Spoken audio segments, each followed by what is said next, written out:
கர்நாடக மாநில அரசால் தோட்டக்கலைத்துறையின் சார்பாக பெங்களூர் லால் பார்க் பூங்காவில் பாபா சாஹிப் அம்பேத்கரின் லைஃப் அச்சீவ்மெண்ட் வாழும் சாதனையும் என்கின்ற தலைப்பில் 5 லட்சம் பூந்தொட்டிகளும் 1 கோடி வண்ண மலர்களால் ஆன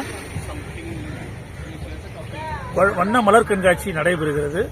கடந்த 8ஆம் தேதி கர்நாடக மாநில முதலமைச்சர் திருமிகு சித்தராமையா அவர்களால் தொடங்கப்பட்டு வருகின்ற 19/8/2024 முடிய நடக்க இருக்கிறது. தினமும் பல்லாயிரக்கணக்கான மக்கள் கலந்து கொண்டு வருகிறார்கள். சனி ஞாயிறுகளில் கூட்டம் அதிகமாக காணப்படுகிறது. இன்றைக்கு கூட மழையையும் பொருட்படுத்தாமல் மக்கள் சாரையாக வந்து கொண்டிருக்கிறார்கள். இந்த கண்காட்சியானது லால் பார்க் பூங்காவில் கண்ணாடி மாளிகையில் நடைபெறுகிறது.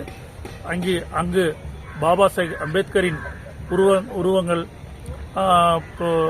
பகவான் புத்தரின் உருவங்கள் அனைத்தும் மலர்களால் ஆன சிலைகளால் செய்யப்பட்டுள்ளது. அவசியம் அனைவரும் இந்த கண்காட்சியை பயன்படுத்தி பாபா சாஹிப் அம்பேத்கரின் அரசியல் பணியையும் சமுதாய பணியையும் சட்டப்பணிகளையும் தெரிந்து கொள்ள நமக்கு ஒரு வாய்ப்பு. இதை அனைவரும் கண்டுகளிக்குமாறு அயோத்திதாசர் அம்பேத்கர் வாசர் வட்டம் சார்பாகவும், வணங்காமுடி பதிப்பகம் சார்பாகவும், பண்டிதர் பதிப்பகம் சார்பாகவும் நாங்கள் உங்களை வேண்டி விரும்பி கேட்டுக்கொள்கிறோம். ஜெய் பீம்.